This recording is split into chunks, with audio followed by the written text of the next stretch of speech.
Alors, bonjour, chers élèves. Toujours dans la même leçon, les fonctions par rapport au nom.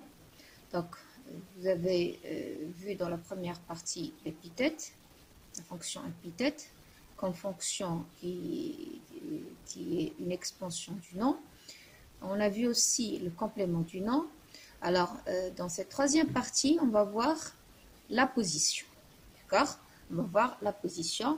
Donc, la position, vous avez, je crois, déjà une idée avec l'adjectif apposé, mais on va voir dans cette leçon quelques exemples et quelques explications qui vont vous servir à comprendre cette fonction.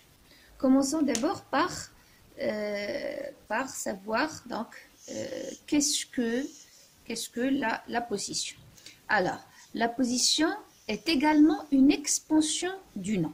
Donc, elle est considérée comme une fonction parmi les fonctions qui sont des expansions du nom, avec l'épithète et le complément du nom, bien sûr. Alors, quel est le rôle de la position, de cette fonction, qui donne des précisions sur le nom noyau? Alors, elle consiste à compléter le nom en lui ajoutant un groupe de mots ou un mot qui s'y rapporte. Ce groupe est séparé du nom par une virgule. Généralement, les mots, les éléments apposés, ils sont séparés du nom qu'ils complètent par une virgule. On va voir ça d'une manière très claire avec certains exemples. On prend la première série d'exemples, d'accord? Alors, première phrase, Élisabeth II, reine d'Angleterre, a anobli Agatha Christie. Donc ici, reine d'Angleterre est un groupe de mots qui présente une apposition. La même chose ici, dans le deuxième exemple, j'ai rencontré Sarah. Alors ici, Sarah, pour donner plus de précision sur le nom Sarah, on a ajouté ta cousine. Ce groupe nominal est un élément apposé qui permet de préciser Sarah, comme dans le cas, dans le premier exemple, reine d'Angleterre. Là, on parle d'Élisabeth II. Troisième exemple, timide, l'enfant baissait la tête. Alors, l'enfant, ici, le nom enfant, il est précisé, ou bien on sait très bien quel est son état, il est timide. Donc ici, là aussi, on a une apposition. Si vous l'avez remarqué, il y a toujours les virgules, ou bien la virgule, qui sépare le nom de l'élément apposé. Maintenant, on va voir quelles sont les expressions, ou bien les natures qui permettent de faire cette fonction de la position. Alors, donc, l'expression de la position peut être un nom ou un groupe nominal. Un nom ou un groupe nominal. Comme dans le cas, par exemple, dans le premier exemple, sorcière impitoyable, Caraba sème la terreur. Donc, ici, on a un nom propre. Donc, on a un nom propre qui exprime la position. Donc, ici, Caraba, il se rapporte à quel nom? Il se rapporte à sorcière. Donc, vous voyez, donc, un nom qui précise, qui montre qui est cette sorcière. Maintenant, on prend le deuxième exemple. On a j'ai vu Selim,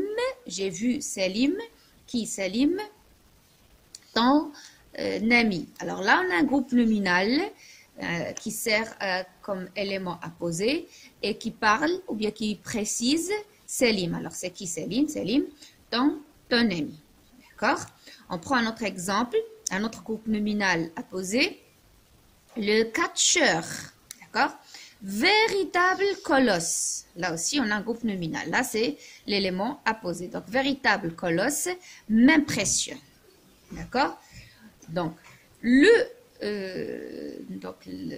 la position peut être aussi, on peut utiliser pour la position un pronom, comme dans l'exemple de Luc ment, mais Paul, lui, dit la vérité. Alors, lui, ici, il se rapporte à Paul. Donc, c'est un pronom. C'est un pronom. Donc, ça peut être aussi un adjectif. d'accord? Un adjectif comme dans l'exemple content, pardon, comme dans l'exemple contente, contente, la fille sautait de joie. Donc, la fille, donc, sautait de joie, d'accord? On peut aussi avoir comme élément à poser le participe passé ou bien présent. Par exemple, haletant, c'est-à-dire essoufflé, il n'arrive pas qui a du mal à respirer. Le coureur, donc ici, le coureur montait le col, une arête montagneuse, d'accord? Donc là, on parle du coureur, d'accord? Vous voyez toujours, il y a la virgule. Pour le participe passé, on peut trouver, donc vous avez cet exemple, Franck, épuisé, ne parvenait plus à parler. Donc, l'état de Franck, il est épuisé. Donc ici, c'est un participe passé à poser sur, donc, pour préciser le nom ou bien l'état de Franck. D'accord? On peut aussi trouver la position sous forme d'un infinitif, un verbe à l'infinitif, comme dans le cas de mon but suprême. C'est quoi mon but suprême? D'accord? C'est réussir. Voilà, donc réussir, ici on a un verbe qui est un élément à poser. Donc, pour montrer c'est quoi mon but. Alors, mon but suprême, réussir, était enfin atteint. Il peut être aussi, ou bien elle peut être aussi, la position peut être aussi une subordonnée relative, comme dans le cas de Jules, qui a sommeil, abandonne la discussion. Donc, qui a sommeil, on parle de Jules. D'accord? Je crois qu'à travers ces exemples, vous avez pu quand même savoir comment on place les apposés et comment on les... quel est le rôle de cette fonction et comment ils peuvent être une expansion du nom. D'accord? Maintenant, il reste à savoir un détail aussi important, la place de l'élément apposé. Cet élément apposé, qui soit un nom, un groupe nominal, un pronom, un adjectif, un participe passé ou présent, un infinitif ou une subordonnée relative, alors où peut-on le placer dans la phrase ou bien par rapport au mot auquel il se rapporte? Alors, un élément apposé peut être placé avant ou après le nom auquel il se rapporte. Donc, peu importe, on peut le trouver avant le mot auquel il se rapporte, comme on peut le trouver après le nom auquel il se rapporte. Par exemple, ici, pressé, Jacques avait oublié de fermer la porte. Donc, Jacques, comment est Jacques? Ici, Jacques est pressé. Donc, vous voyez, donc ici, l'élément apposé est placé devant le mot ou bien le nom auquel il se rapporte. Puis, on peut le mettre après le mot auquel il se rapporte. Notre camarade, alors, excellent joueur, là, on a un groupe nominal. Donc, excellent joueur, bien sûr, on parle de notre camarade. Donc, notre camarade, excellent joueur, avait une forte frappe. Et comme vous l'avez remarqué, on n'oublie pas la virgule. La virgule est très importante comme marque de ponctuation qu'on ajoute et qu'on place avec l'élément apposé. Mais, donc ça c'est d'une manière générale, donc un élément apposé, il peut être placé avant ou après le nom ou le mot auquel il se rapporte. Mais il y a une chose très importante, mais qu'il soit placé avant ou après le mot auquel il se rapporte ou bien au mot qu'il complète, alors l'apposé est généralement près de lui, d'accord? C'est généralement comme ça. Donc l'apposé, il se place près du mot auquel il se rapporte ou bien près du nom qu'il complète. Regardez, furieux, voilà, papa claqua la porte. Le voleur accablé, voyez, donc accablé, donc c'est toujours près du nom qu'il complète. Donc l'apposé, il prend toujours cette place, qu'il soit devant ou après, avant ou après, donc il est proche, il n'est pas loin du nom qu'il complète. Cependant, C'est une exception quand même. Cependant, il peut arriver que l'élément apposé soit assez éloigné du mot qui se rapporte. Des fois, dans certains textes, on peut trouver que l'élément apposé, il est assez loin, il n'est pas vraiment très proche du mot auquel il se rapporte.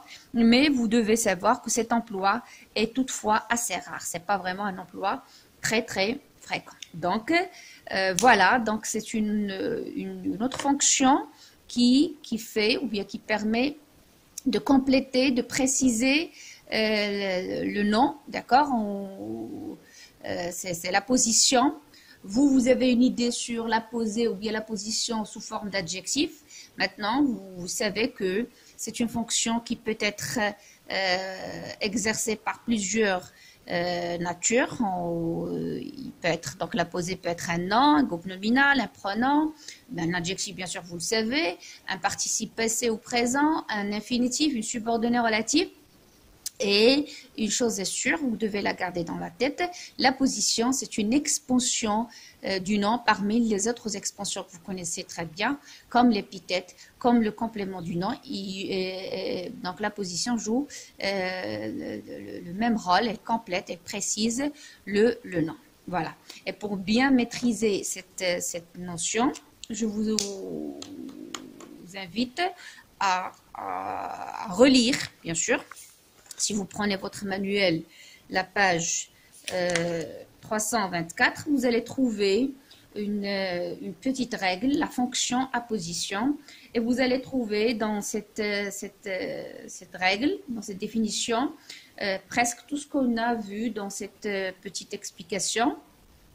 Et je vous demande, s'il vous plaît, de l'écrire sur votre cahier de leçons, d'accord, puisqu'on n'a pas le choix pour l'instant.